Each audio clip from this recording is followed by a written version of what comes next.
Places as they were before we started the recess, please. Thank you.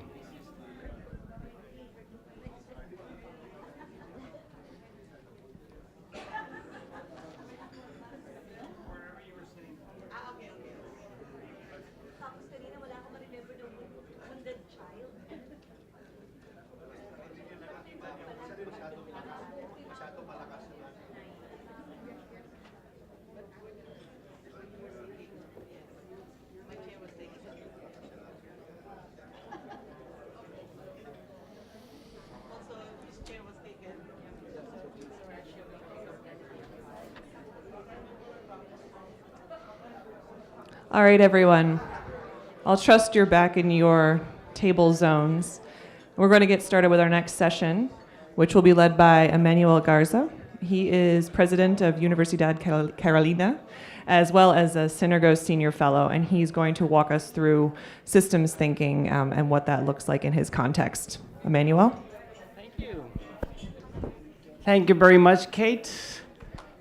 And I invite everybody else who's still missing on taking their seats, if you can just begin to take a hold of that space so we can start. Thank you very much.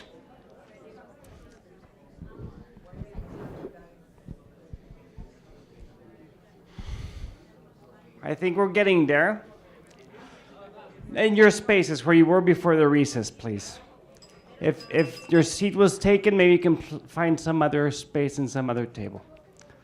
Thank you. Well, thank you very much for this opportunity. I'm very, very privileged to be here this morning with you. As Peggy mentioned earlier, I also share that excitement. What I'm seeing and feeling with this group here in the Philippines is striking in the depths of my heart on the possibilities, on the hope of what we can accomplish together as humankind. So thank you very much for all your leadership, for your commitment, and what you've shown so far in your work for bridging leadership here in the Philippines. So I was invited to be part of this in a way to share a little bit of one of the pillars of the body of practice that Synergos shares with the world. As Peggy mentioned earlier, one of them is systems thinking.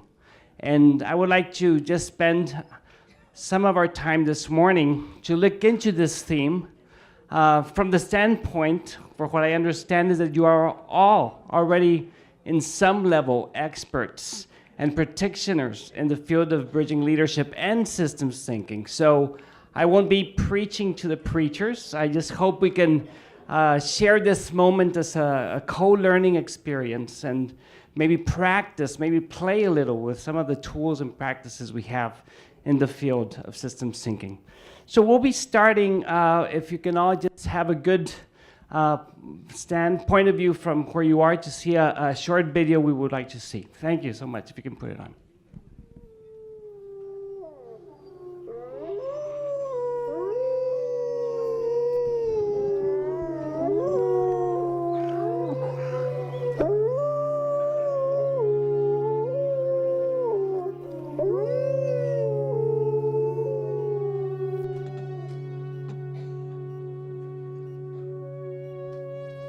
One of the most exciting scientific findings of the past half-century has been the discovery of widespread trophic cascades.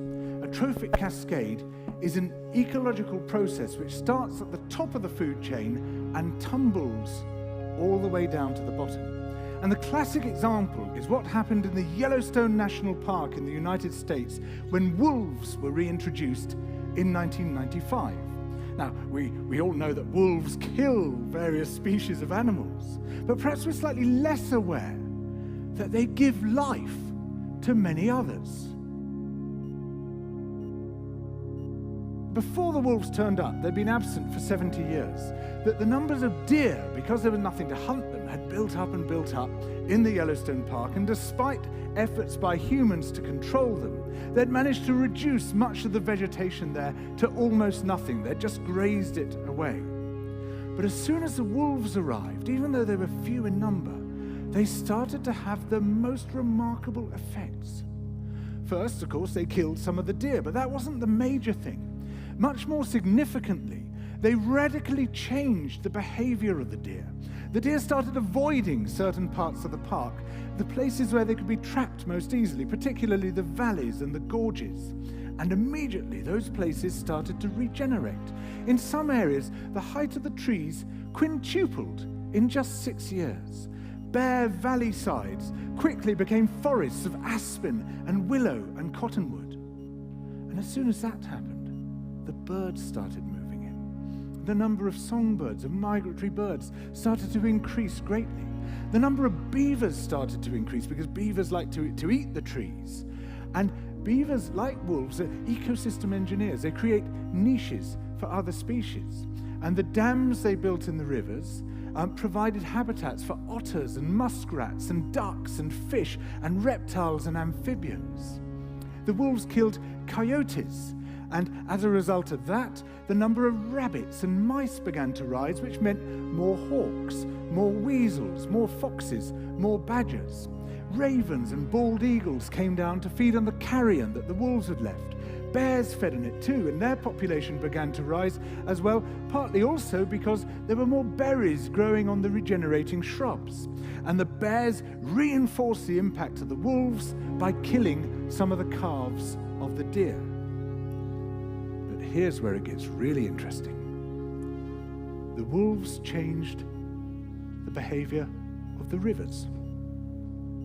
They began to meander less. There was less erosion, the channels narrowed, more pools formed, more riffle sections, all of which were great for wildlife habitats.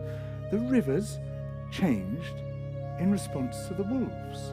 And the reason was that the regenerating forests stabilized the banks so that they collapsed less often, so that the rivers became more fixed in their course. Similarly, by driving the deer out of some places and the vegetation recovering on the valley sides, there was less soil erosion because the vegetation stabilized that as well. So the wolves, small in number, transformed not just the ecosystem of the Yellowstone National Park, this huge area of land, but also its physical geography.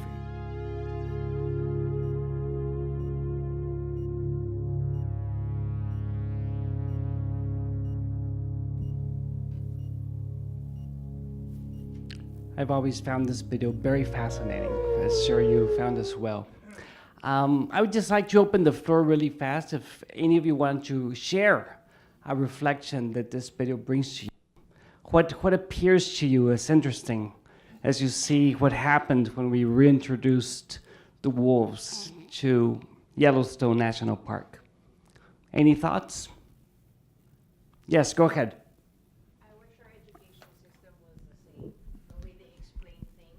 Children so that people would feel interconnected that way to the world and to each other. I agree. So you can clearly identify the interconnectedness in the system, yes. Some other idea that comes from the video? Yes. What if you introduce human beings on the park?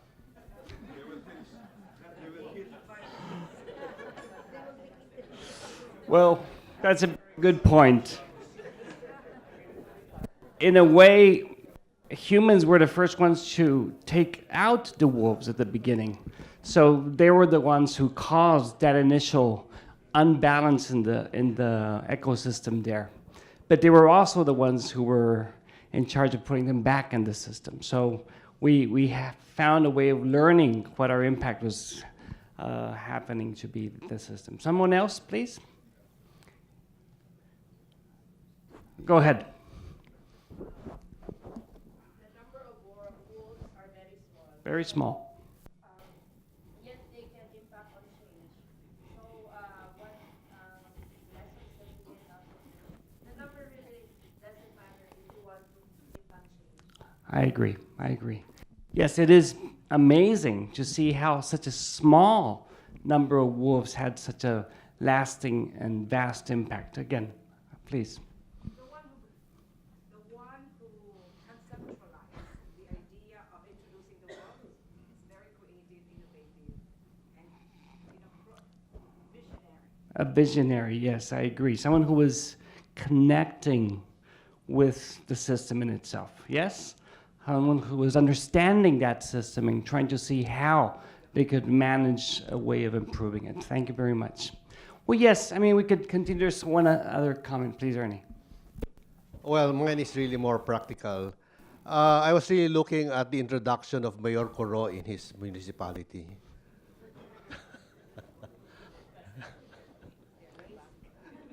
Is Mayor Corona? The introduction of a good bridging leadership in a community, and what he will do with the system in that introduction. Very good point. So in a way, if we can mirror the experience with the video, we can identify these bridging leaders or the leaders having that lasting effect in a wider perspective in the ecosystem, definitely. So wolves similar to what we could call our BLs, our bridging leaders. Okay, this is just basic. Is this working well, or do we need a change? I feel it goes and comes. Can we use the other mic, please? Thank you very much.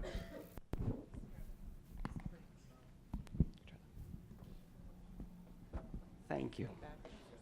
Okay, so there's so many learnings from this video and in general from the field of systems thinking. If we can put the presentation, please.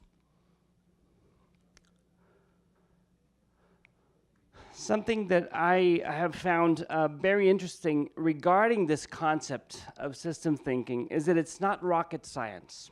At the beginning, when I began getting to grasp into this concept, I really felt this was going to be something complex in many ways, but I would say that there's many reasons why not to think of it that way.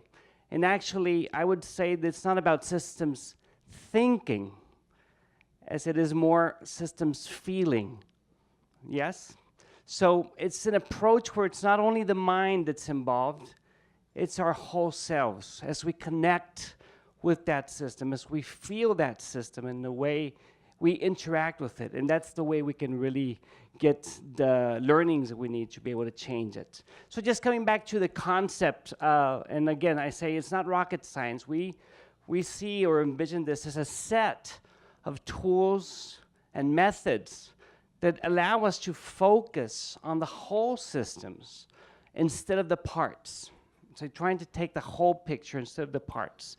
As an approach to define and solve complex problems. That's a very basic concept of what we call systems thinking. And there's various elements of what we call a systems thinker.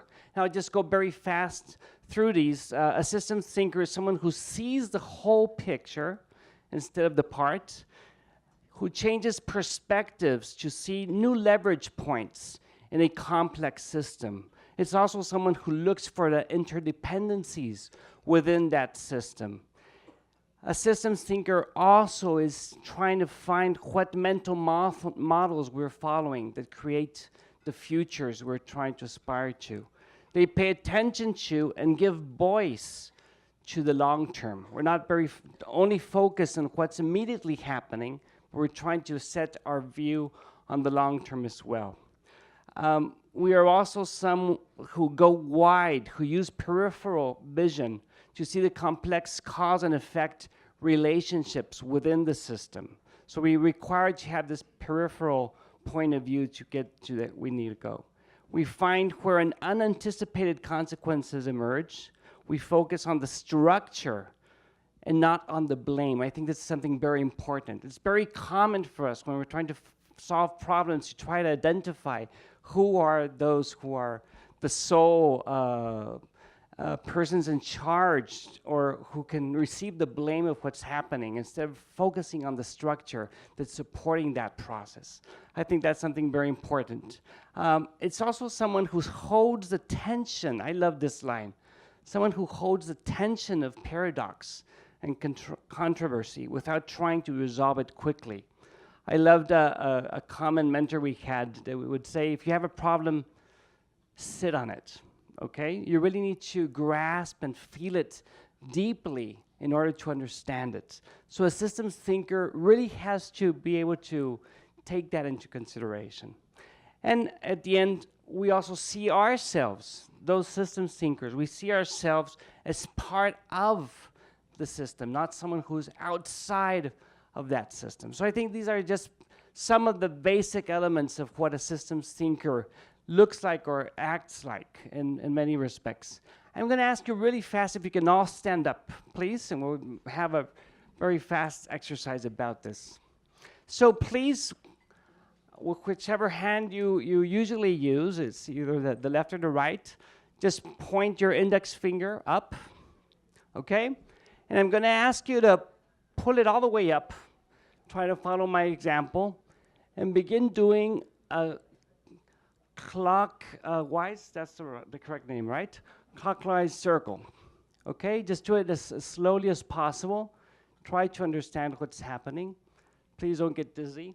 If you do, take a seat for a sec. Now I'm going to ask you, please don't let go of your sight on your index finger and begin to bring that circle down. Keep on looking at that index finger all the way down to your waist. Okay, you're seeing what's happening. You're seeing the point of your finger. Can you see the circle now from the standpoint of your waist? Yes? What happened to that circle? It's wider. Okay, that's one observation. Someone, just one, please. If someone can share me their observation. It's getting closer. Okay. I heard something over here. It's counterclockwise. Did someone observe that? Yes? So try doing it again. Go again to the top. So clockwise. Start clockwise. Clockwise, right? Start clockwise. Go all the way down. Clockwise, right? Clockwise, please. Get to your waist. What's happening to that circle? So it's counterclockwise. Yes? Did everybody observe that? Yes. Okay. Yes? Did I lose someone in the process? A lot of people. We want to try one more time. Try one more time, please. Start clockwise on top. Keep your eyes on your finger. Bring it all the way down to your waist. You're looking at the circle you're making. And it's now counterclockwise. Yes? Okay. We're on the same track now. Take a seat, please. Well, that's a very basic, very, very basic exercise you can do. I love it because it gives you the opportunity to see that there's exactly the same reality, the same truth, seen from different perspectives is totally opposite or totally different. Okay? So it's a matter of perspective, and systems thinkers, we're supposed to be able to see that and always try to see the complex points of view from the various stakeholders in the process. Okay, that was a very simple exercise. I lost my pointer. Here it is. I'm going to introduce you really, really fast one of the models we use in systems thinking. It's the iceberg model.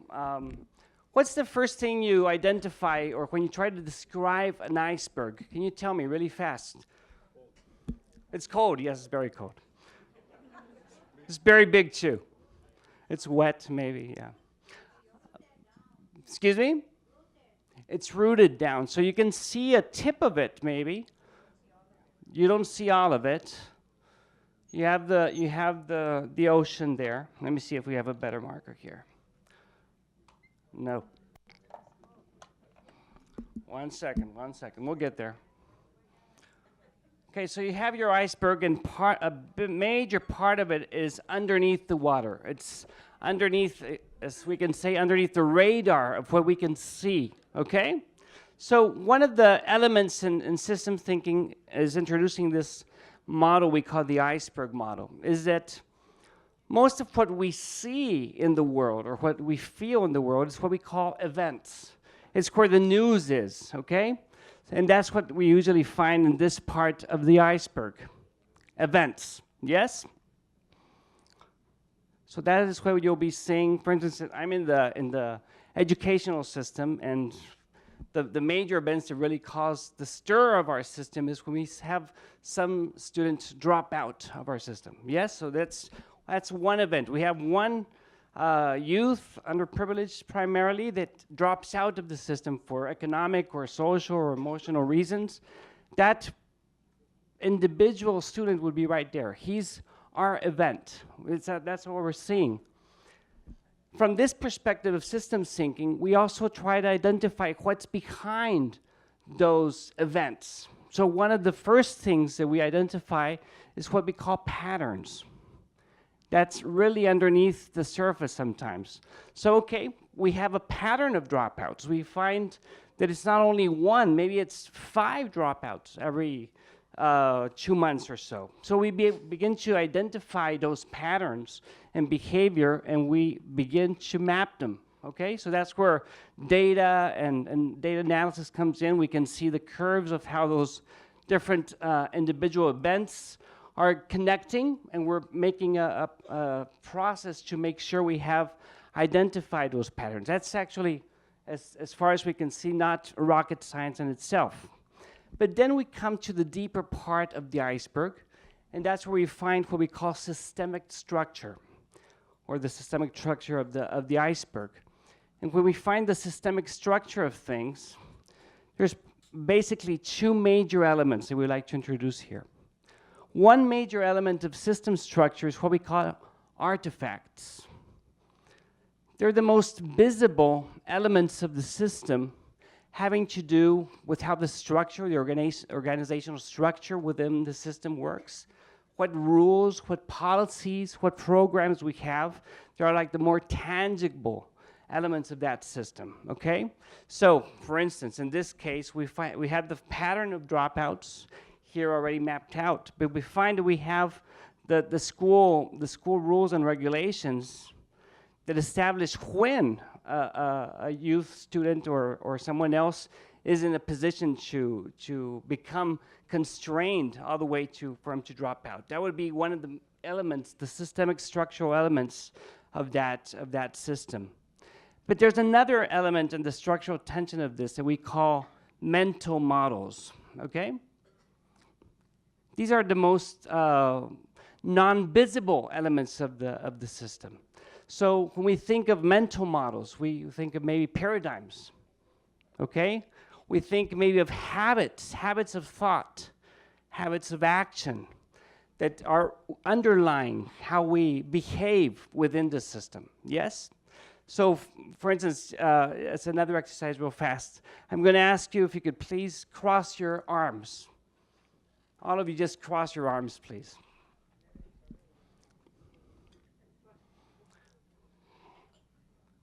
Can you please tell me, or keep it for yourselves, but have it in mind, what hand is on top as you cross your arms?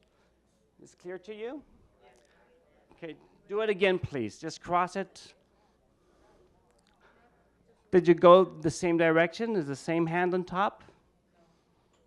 Some no? Most did the same? Okay. Now try and do the opposite. Try to cross your arms on the different direction.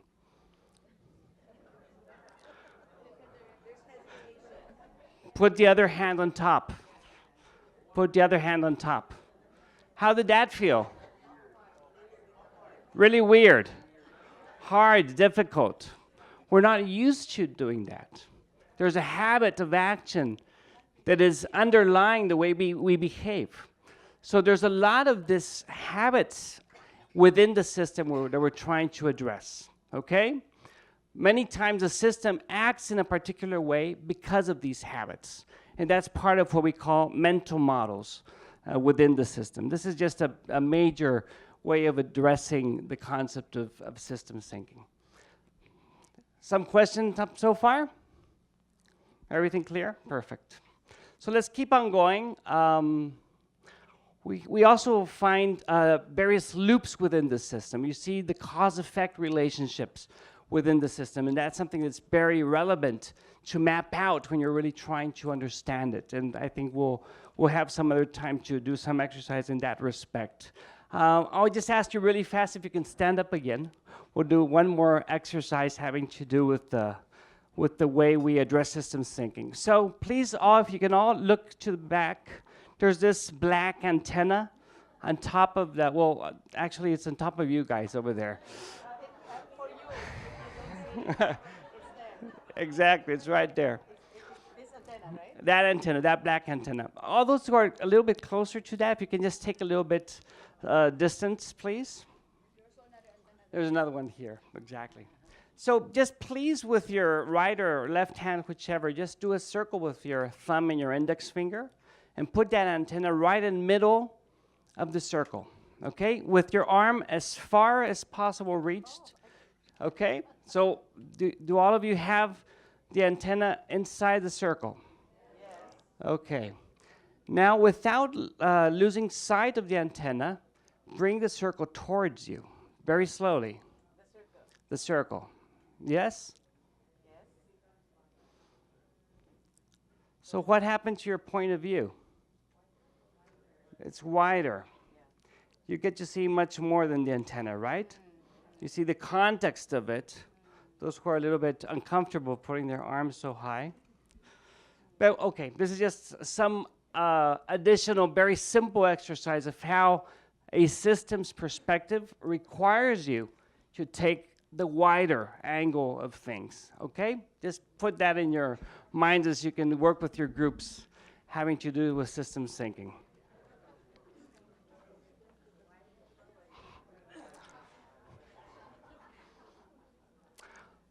There's another beautiful model that I love when we talk about systems thinking or systems feeling that I want to introduce this morning, and it's actually a beautiful piece that our dear Peggy Delaney developed very recently. We're going to see a very short video about this. If we can please play it now. Thank you.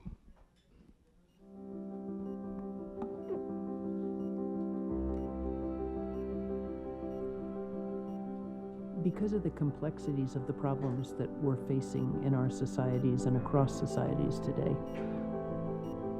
there's no one answer, and there may be a different answer for each person or social group.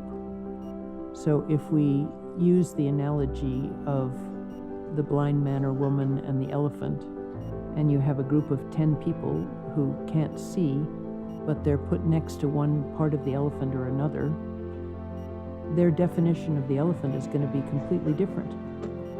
So my conclusion from that nice little story is that it really does take all the stakeholders in a problem to bring their viewpoint of what the problem is and what it would take to solve it.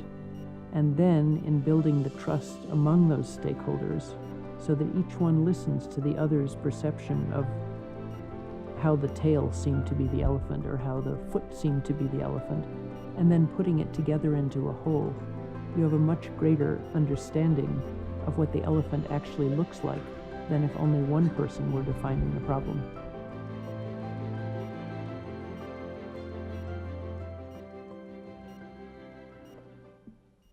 Thank you very much. Wasn't that lovely? Strong round of applause, please. I love it.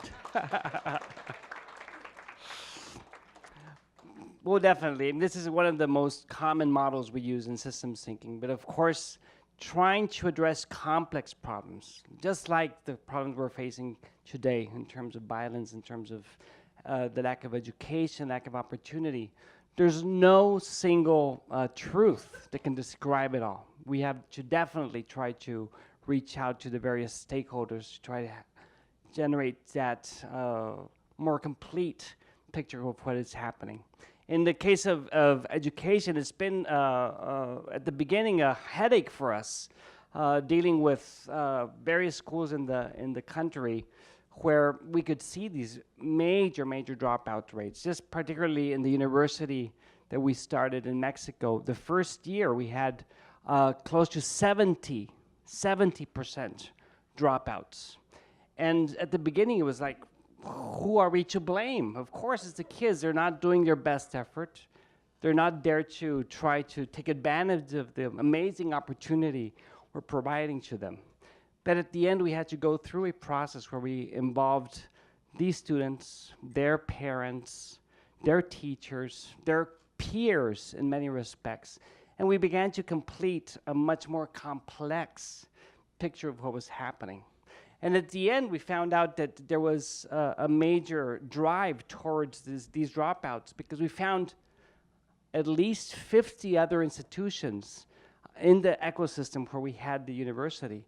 They were willing to provide the opportunity to these kids to give them approval notes in the courses they had taken, just to be able to get their tuition, to capture their tuition. So that was a perverse incentive within the system that was making these kids not to do their best, but to try to find an easier way to obtain their degree. That's just one of the angles we found in the process, which was very enlightening for us. Okay, so let's continue here with what we find. And coming into the case of Mexico, and that's part of what we were invited to talk about, I'd like to first talk about our wider system and the amazing privilege we have of being part of what we see here. Our dear Mother Earth, our dear planet Earth. It's an amazing privilege to be here. We haven't found another space like it in the whole universe. That is really something we need to take a grasp with. And the problem is that for millennials, we've been able to survive and to thrive in this system without much complication. But that was much further back when we were much less humans. And the fact of the matter is that now we're close to 7 billion humans in this precious home we call Earth. But so far to date, and this is recent data we've received, the patterns, the behaviors of consumption, the ways we've been using our resources, etc., it's taken us to the point of overshoot, as we call it. So today, 2018, 6.7 billion humans in this planet. We're already using the equivalent of 1.6 planets. 1.6 planets. And that is, of course, not sustainable. We don't have another 0.6 planet aligned here for us to consume right next to it. The problem is that there's at least two major trends. One is, of course, population. For 2050, we're expected to get to at least 10 billion humans in the face of the Earth, and that's one of the major elements affecting this. But the second major element is affluence. So the way in which we are becoming a society in various countries where we had poverty in major levels, we're supporting higher levels of consumption as we break out of the poverty line. And that consumption is making our resources much scarcer as we know them so far. So based on those two trends, by 2050, we'll be consuming between 3 and 5 planet Earths. Between 3 and 5 planet Earths. So that's just a very simple but very terrifying picture of our reality. This is something we cannot sustain.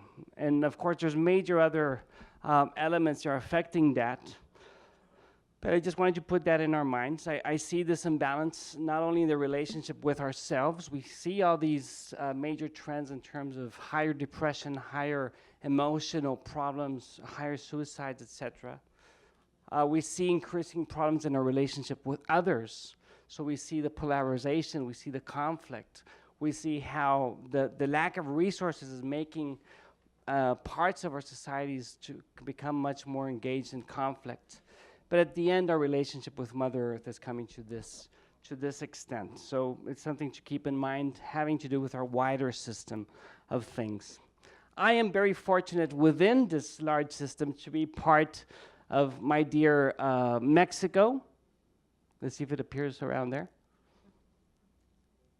There. Viva Mexico. So it is an amazing privilege to be part of my country. I was born and raised there. We have a country that's very rich in many respects.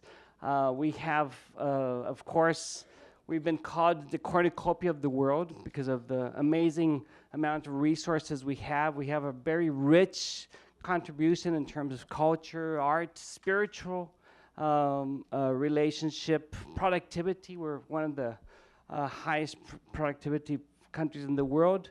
The third country in biodiversity in the world. So there's major aspects to be very happy about. But we also have major issues having to do with insecurity, with hunger, with lack of education. Most recently, a major wave of violence that's been affecting us. Just to give you a little bit more of a picture, I love this analysis that the World Economic Forum does. It's the World Competitiveness Index. I don't know if you've seen this analysis. At the last report, and I'm sorry the fonts are quite small here, but I'll just walk you through really fast. Out of 138 countries, out of the 12 pillars that they evaluate, we are country number 116 in terms of the strength of our institutions. We have very good standing in terms of the financial market development. We're also very well in terms of market size. We're the 11th economy of the world, so that's very positive. But in terms of institution, making in the zoom towards the institutional element of this analysis, diversion of public funds, we're the country number 125 out of 138 countries. Public trust in politicians, the country number 124 out of 138. But this is where it gets really complicated. Business cost of crime and violence, we're number 130 out of 138. Organized crime, Mexico is number 135 out of 138. So it's only Afghanistan, Syria, and Somalia. They're on top of us in terms of organized crime, just to give you an idea of how we're hurting in that respect.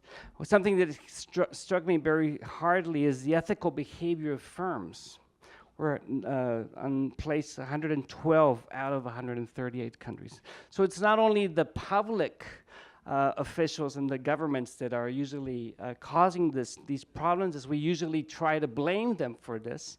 It's also society itself. It's not taking a grasp of this in a deep way.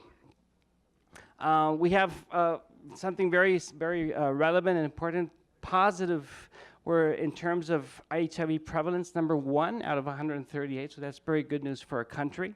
But getting into the educational side of things, quality of primary education, 114. Quality of education system, 112. The quality of math and science education, number 120. That's just to give you a brief overview of the reality of Mexico, so you can have an initial grasp of things. Trying to identify the overall system that's working in Mexico. And in this process of trying to map our system, a large group of intellectuals and thought leaders of our country developed this mind map, or the systems map, having to do with the major problems that we're facing in the country. They identified like 3 great areas of this. It's the deep causes or symptoms. Just move, please. We're trying to get back. There. It works by itself sometimes. So we have the deep causes on one side that are causing the whole system as we understand it. Intermediate problems. And at the end, symptoms. Those symptoms are what we usually try to see on the events side if we apply the iceberg model. But you see the violence, you see the insecurity, you see the poverty there, the unemployment, the inequality. And then there's a series of intermediate factors that are affecting or generating those symptoms. I'm not going to get into too much detail here, but I just wanted to go to the deep causes of our system as we understand it. It's 3 major elements. The first one is the supremacy of politics over the rule of law. That's one of the major deep causes that our group of thought leaders found to be affecting us. The second one is the weakness of a national interest as it faces powerful interest groups. So you have major unions, you have major private sector leaders, you have, of course, the organized crime, etc., each one of them trying to take the interest of the country, the resources of the country, towards their own interests instead of finding a common vision of what we want to accomplish together. But the most basic one of all these deep causes they find is what we call the cultural matrix. And there they identify that there's fragility in our values, in our culture of lawfulness, and at the end, a very weak civic and political culture. So having this underlying deep cause is what took a group of citizens and private sector leaders in Mexico to start a new kind of effort in the country, trying to address what were the causes for that deep cause to come out. And what happened that we found out that those institutions that are supposed to be generating the civic culture or the civic competency within our population were fragmented within themselves. So it's working by itself again. Let me get back there.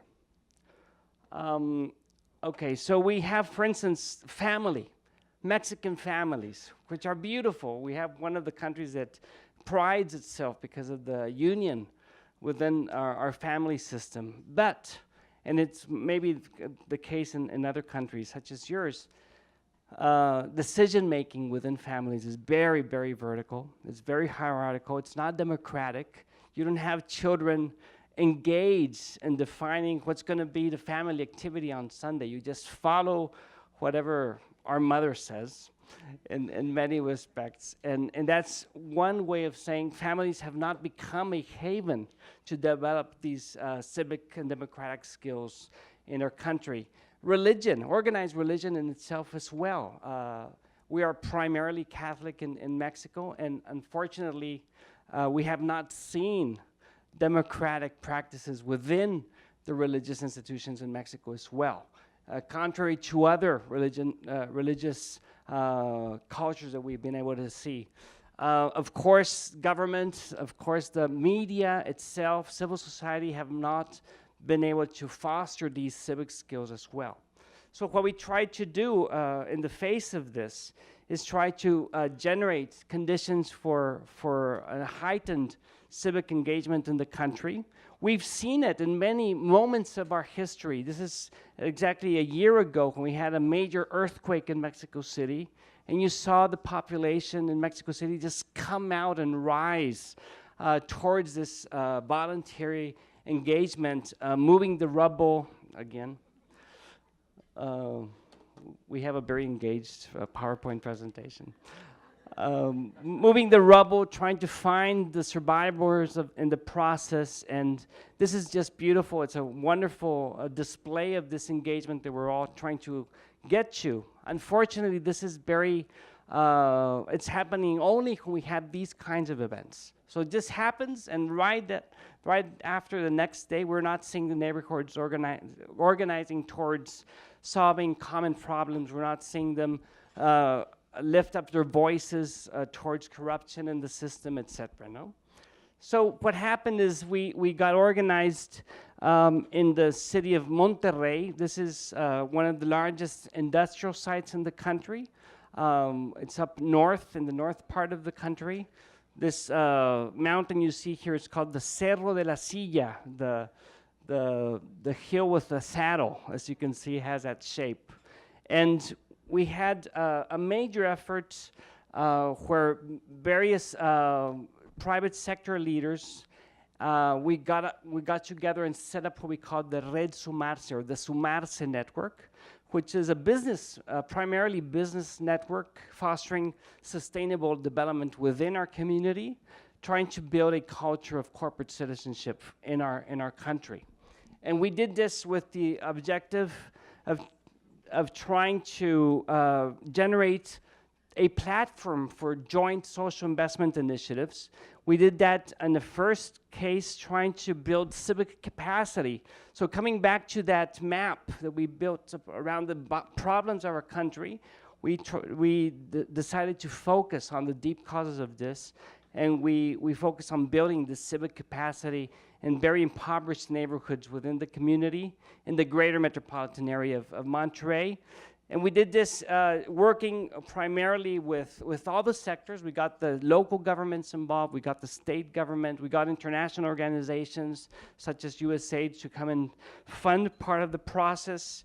We got the universities involved in evaluating all the intervention. We got local civil society organizations to operate the process of building what we called citizen circles within these neighborhoods, where they became empowered to build upon their own self-agency to try to address their problems and solve them. So in a way, this is just a very simple example of how using the systemic approach, trying to address the wider picture, the wider scope of things in our country, we found that this is the way we had to approach it, building a collaboration across sectors to try to solve this situation in Mexico. We're still in the process of it. We've already generated more than 10,000 individual participations in local-led initiatives in the community. And this movement itself is already expanding to other states in the country, very similar to what happened with the Bridging Leadership Initiative here in the Philippines. So this is, in a nutshell, what happened in Mexico. I would like to spend the last part of our segment around systems thinking. If we can have a very simple, very enlightening exercise here. So I require at least 32 volunteers. If you could just, you don't have to tell me that you're volunteering, just come and sit down on this circle of chairs, please. I need 32 volunteers to come and sit down on the circle, please. Hola, Mexico. Eso. Viva Mexico.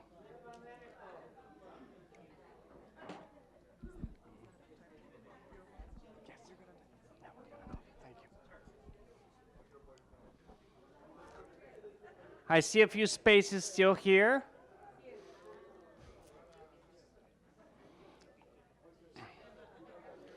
Okay, we're almost complete. We're missing maybe 1, 2, 3, 4 more volunteers to be seated, please.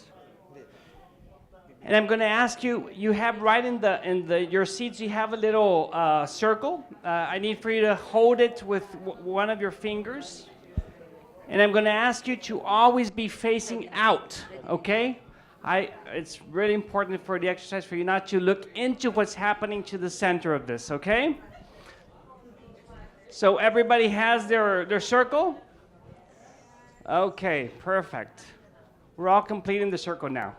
Okay, now I need 4 more volunteers. If you can come here with me, please. Yay, excellent. Excellent, come here. 2 more. We're almost finished with the whole group. 2 more, please. Wanda, perfect. One more.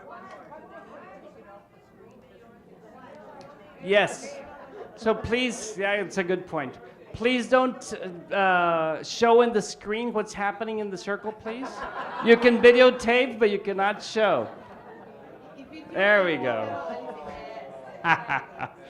Okay, so I have my four here. I'm going to take a few minutes to explain here. Everybody else, just keep your faces facing outward. Okay. You can see there's a circle connected with all the strings. And the objective is to capture a little star with that platform. Then you're going to pick it up and you're going to put it on the little green pyramid stair. And the 4 of you are going to coordinate with the participants. Okay? So you're going to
Are we ready? Let's see if our coordinators are. 1 second. Yeah, you can talk to them, yes. Yeah, you can talk.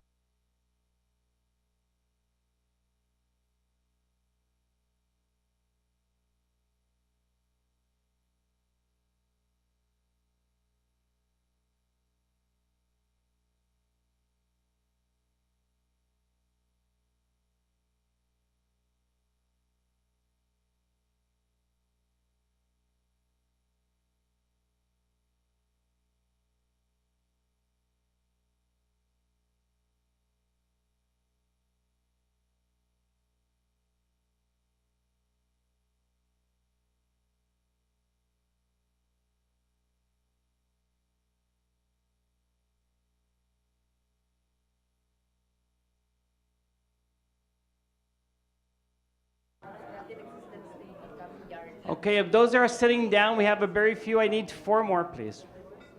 Abela?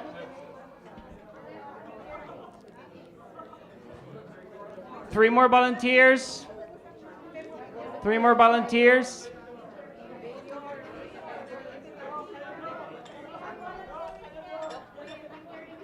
Come on. Don't be shy. Don't be shy. We're bridging leaders.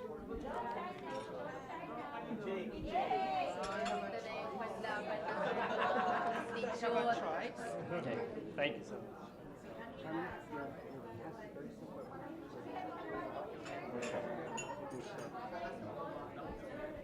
Okay, so I think we're ready. Are we ready? We cannot touch people, right?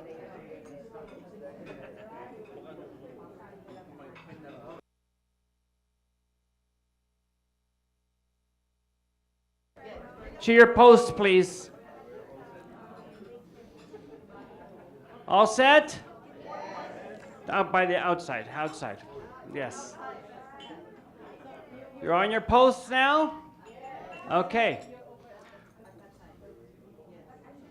So we have a few minutes to complete the tasks that our colleagues are going to coordinate. You tell me when we start. Set, start. Okay, Chai, please move your, Peggy, move your string forward.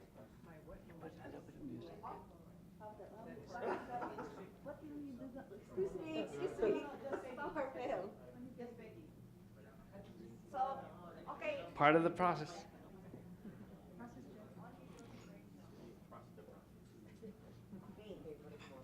Start. Let's go. Okay, Dinky, your call.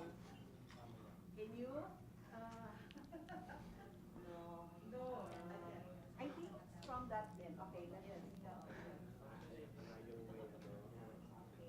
kind of tricky. That's hard. You can do it. You can do it. Yeah. Okay. I think I know. From that. From here. Wait. Yeah. Chai, can you move your string up towards me and then move it to your right? Put it higher, please. Put it higher. Higher. Higher. Higher. Stand up. Higher. Stand up. And then lower it a bit to your right. It might be a good idea for everybody to put it up. Okay. Okay. Everyone's put up? Everybody? Yes. Everybody to put up? Raise your arms. Raise your arms. Okay. Okay. This guy. Okay, you see it. Okay. Pull it back. There is. Yeah. So, what are you looking here? I think you have to put down. Yeah. You have to move fast. Lower all of your arms, lower your arms. Oh, everybody lower. Stop. Okay, stop. And then you try move again to your left, up to your right, and follow her movement. Move more. A little more.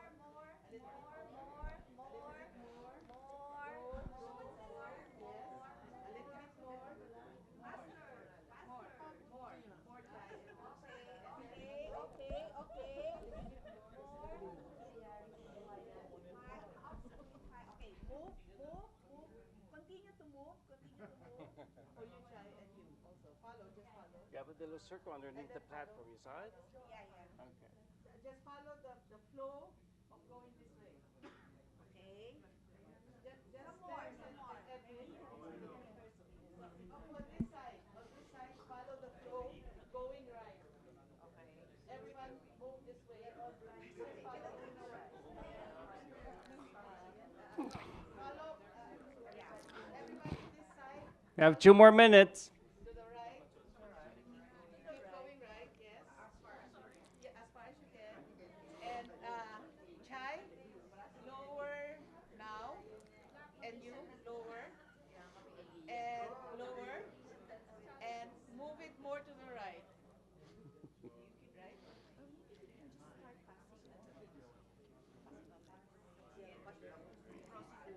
Yeah. 1 more minute. Okay, go. Okay, Chai, okay, everybody put whatever you're holding, give it to the next person to your right. Yes. Oh boy. Okay. Give it to the next person to your right. Yes. Yes. Yes. Okay, pass it on. Pass it on. Okay, Chai, get this one. 30 seconds. What were you saying a while ago? You have a little loop underneath, you saw? Yes. Underneath? Yes. There's a hook on top. Loop underneath. Oh, okay, Becky, forward. Move, both of you. Forward, Chai. Move. Now, forward. More. Everybody, on the opposite end, please give the line. Okay, give the line. Okay, forward. Release. 15 seconds. More. 14, 13, 12, 11, 10, 9, 8, 7, 6, 5, 4, 3, 2, 1, 0. Rest your case. Don't let go. Just rest your case. You can keep on looking to the back, guys. Okay, I would like to, this is one part of the exercise, so I want to just take some few observations. Observers, what did you observe? Actually, each of the persons who's holding the tie have their own function, special function. And there is a point person here who has a very important task of really orchestrating everything to get the starting there. Okay. Thank you very much. One of the participants, would you like to share what you felt? Who wants a microphone? Helpless. Helpless, yes. It's very frustrating because we don't know what what the goal is. What are we supposed to do? I was just receiving, so I was just relaxed. You were going with the flow, okay. Coordinators, would you like to share your experience so far? Yeah, I didn't see the hook below. So I think the objective of the three of us was to get the hook into the string, not into that hook. Right. Perfect. Sounds good. Okay, we're having a little bit of a time constraint now, so I'm going to ask all the participants to turn your seat around. So now you can see what's happening in the middle, please. Turn your seats around.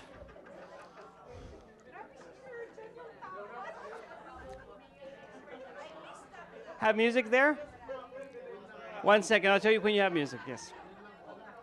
Okay, so everybody's sitting down now? Okay, you have your circles in your hands? Okay, so let's see if we can beat what happened prior. We have to put the star on top of this green base right here, okay? You pick it up and you put it on top of the base and you have to let go of it there, okay? All set? Yes. All right, so let's start. 1, 2, 3.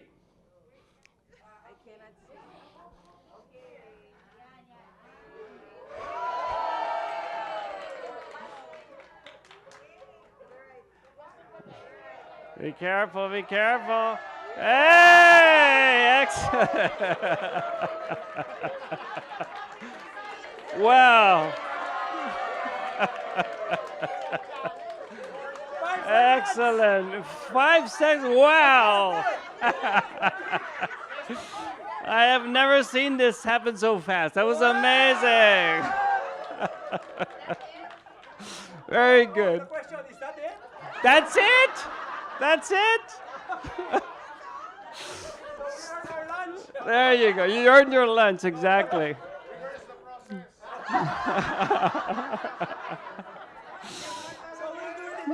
In 3 seconds, okay. Just to be mindful of time, please, guys. If someone can share with me now your experience from a participant's perspective. Who wants to share?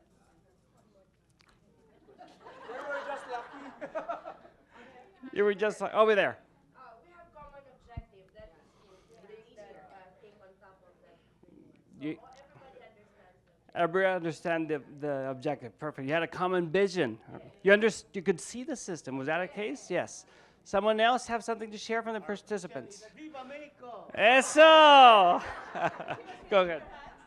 The clearer the goal, the faster you can do it. The clearer the goal, the faster you get. As a participant, I feel very involved in the process because I see how everyone is moving, so I can adjust how I'm reacting to Exactly. Definitely. What happened to our coordinators? Did someone listen to our coordinators? Go ahead, please. Well, the importance of coordination. The importance of coordination. Definitely. It was also very intuitive, no? You really didn't have much of an instructor's manual. Coordinators, how did you feel this time? It's good when so many eyes are looking at the problem because we couldn't see it on our own. Perfect. Go ahead, please. I think this is testimony to the gift of Filipinos na makiramdam. How do you translate that in sensing? Okay, we have a very strong sense of skill in sensing. So that's why I think we did it well. I agree. Someone else? Abena, please. Maybe the group is motivated from the previous failure. There was a challenge, Yes. no? You felt challenged. Excellent. Very good. Go ahead, please. It's easier to do it. Everyone's having fun. So Yeah, of course, yeah, exactly. Fun's a big part of it.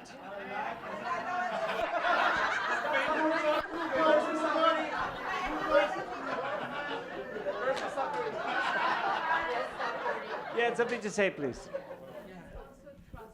Trust. Yes. Yeah, I noticed no one was trying to control. No, it was like a flow. Perfect, exactly. There was trust involved. Yes. Coming from the first part to the second, no matter how hardworking your coordinators are, if the participants don't see their role in the system, it's hard to move anything. Beautiful. Beautiful. Well, I think that's our time now, guys. I really appreciate everybody participating. Thank you very much. All right, now we'll go on to lunch.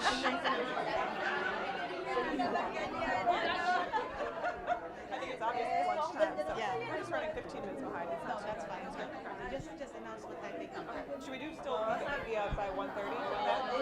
Because we're running late. Paano po yan?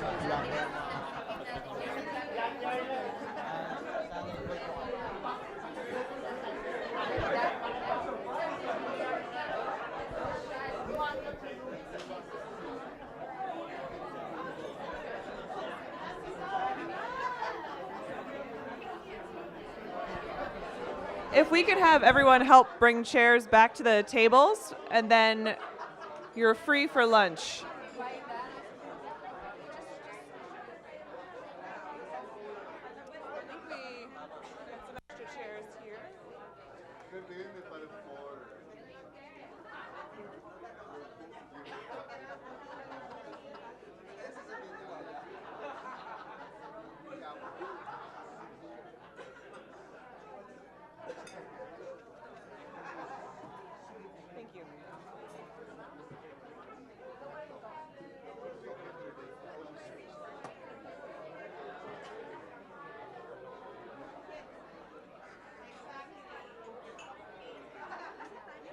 Everyone, it's time for lunch, so you're free. We have to have buffet, and we are going to give you the full hour, so we're going to start back here at 1:45. Until then, enjoy conversation, and the food is open, so.